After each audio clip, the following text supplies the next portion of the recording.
instead of just looking at it in the code, we could ask the dataset any question with our text to SQL query. So I actually have a question that I already set up. Give me all the rows with the word alert in it, and automatically it generates a SQL query. With the 2024 election coming up, the whole Oxen team has been getting so many spam messages. But instead of just being annoyed, we decided to take Llama 3.1 to create synthetic data with only 5 spam messages. And then we fine-tuned Llama 3.1 to be able to detect these spam texts. Here's how we generated the synthetic data. So here we're inside Eric's beautiful blog. So first he took 5 examples of political spam that we had. He had 4 examples of regular spam and 12 examples of legitimate text messages. With only these 21 messages, we were able to generate a very diverse data set. First thing he did is he set up the model, which he used the Fireworks API, and he used 3.145b instruct. From there, he set the system prompts, then he generated the data. In this blog post, instead of processing the data immediately, he basically saved it to a repo so that he could then track the versions of the data, which is super easy here with Oxen. In blog number 2, what we focused on is deduplicating and cleaning the synthetic data.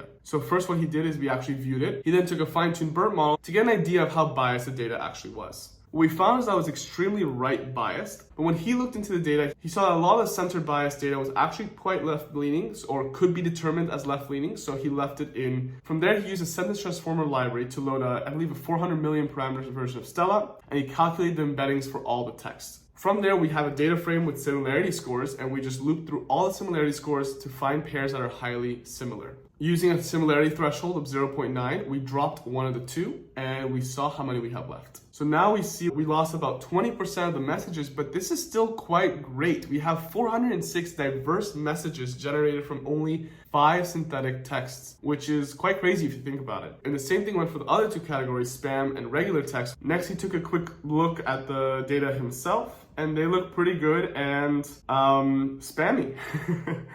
Very politically spammy. But instead of just looking at it in the code, what we can do is go straight to the repo, go to the file that we want to look into, and then we can ask the dataset any question with our text to SQL query. So I actually have a question that I already set up. Give me all the rows with the word alert in it, and let's press go.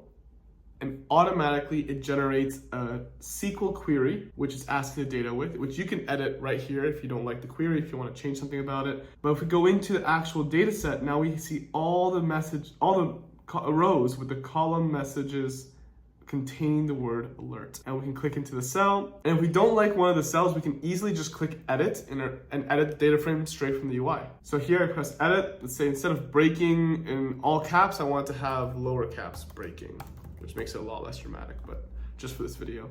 I simply save it. I can go to our diff to see the differences between the last data set we just had. And here we can see the one row that I changed. Simply commit the changes, put a little commit message, commit it, and done. Now the data set officially has this. And I can easily go back to the old version because I realized, breaking lowercase is not that spammy, not that actually doesn't catch your attention as much, but hey. Now this data is absolutely free. You can grab it down below, but we will be fine-tuning Llama 3.1 on this data, so make sure to follow to learn how we did it. Thanks so much for watching, guys.